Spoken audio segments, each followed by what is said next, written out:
28واں باب۔ سارا وفات پاتی ہے، ابراہام ایک قبرستان خریدتا ہے۔ اور سارا کی عمر 127 برس کی ہوئی۔ سارا کی زندگی کے اتنے ہی سال تھے، اور سارا نے کریت اربا میں وفات پائی۔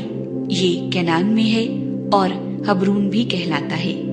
اور ابراہام سارا کے لیے ماتم اور نوحہ کرنے کو وہاں گیا۔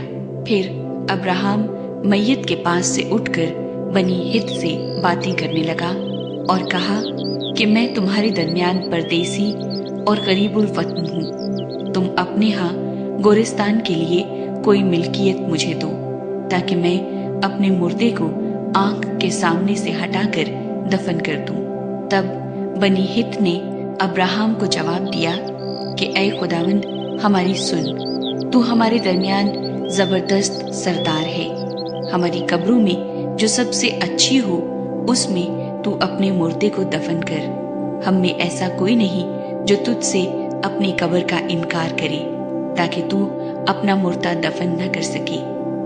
ابراہام نے اٹھ کر اور بنی ہت کے آگے جو اس ملک کے لوگ ہیں آداب بجا لا کر ان سے یوں گفتگو کی کہ اگر تمہاری مرضی ہو کہ میں اپنے مردے کو آنکھ کے سامنے سے ہٹا کر دفن کر دوں تو میری عرض سنو، اور سہر کے بیٹے افرون سے میری سفارش کرو کہ وہ مقفیلہ کے غار کو جو اس کا ہے اور اس کے کھیت کے کنارے پر ہے اس کی پوری قیمت لے کر مجھے دے دے، تاکہ وہ گورستان کے لیے تمہارے درمیان میری ملکیت ہو جائے۔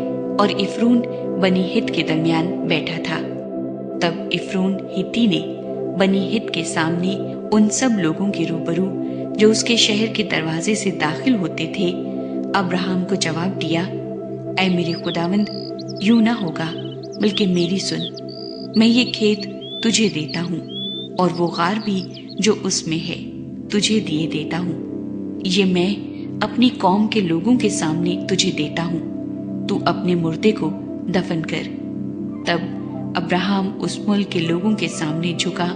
پھر اس نے اس ملک کے لوگوں کے سنتے ہوئے افرون سے کہا کہ اگر تو دینا ہی چاہتا ہے تو میری سن، میں تجھے اس کھیت کا دام دوں گا، یہ تو مجھ سے لے لے، تو میں اپنے مردے کو وہاں دفن کروں گا۔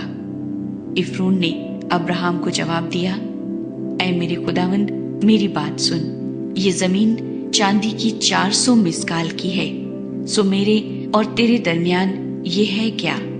بس اپنا مردہ دفن کر۔